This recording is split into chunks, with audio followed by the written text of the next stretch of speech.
Welcome back to the Tigers Den podcast, guys. Before we get started, you know what we gotta do. Smash that thumbs up button and subscribe if you're brand new. And don't forget to hit those links down in my description. Follow your boy on Twitter, IG, and Facebook at Big C Got Game. Man, we'll talk about a shootout and a non-defensive struggle. Yeah. This game was insane, y'all. 77-63 was your final. I'm not sure if this was a college basketball game or a college football game. And I'm going to keep it real with you. These stats are kind of crazy. No one scored less than 14 points in a quarter. Jumping into the stats, Chris King finished the game 28 of 36 for 520 yards, 5 touchdowns. And on the flip side, he threw 4 interceptions. King carved up their secondary, but the INTs are not okay. A few of them were just bad reads, but let's be real, the yards and touchdowns make up for the interceptions. On the ground, the Tigers had 2 backs go over 100 yards this week. JT carried the rock 28 times for 189 yards and 3 scores. And wait a minute, we have a Kevin Easley sighting. The sophomore finished with 10 carries for 105 yards and 1 touchdown.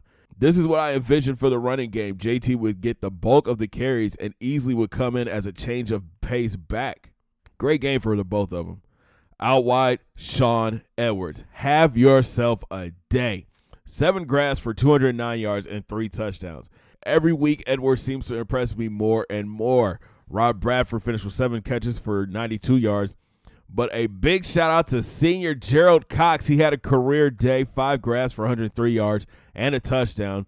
And Kevin Easley even caught a touchdown in the game. The G-Men's defense was totally embarrassed this week, giving up almost 600 yards passing to Woodard.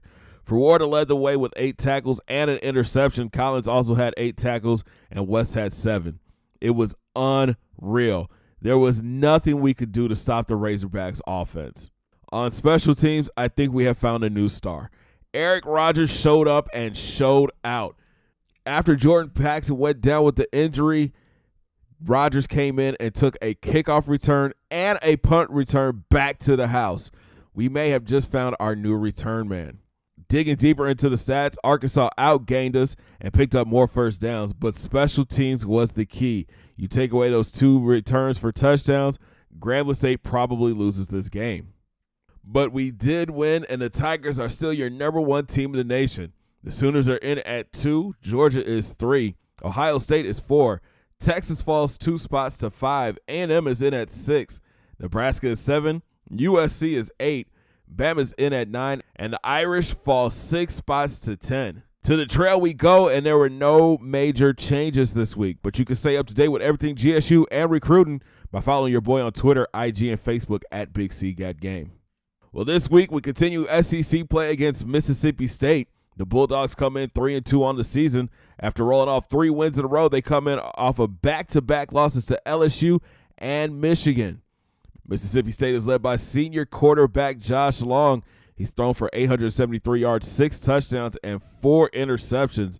The thing about Long, he's a running quarterback. We're going to have to make sure our spies are ready to play, and we wrap up this week. Got to bring that heat. On the ground, Ed Williams leads the team in rushing with 534 yards and 3 scores.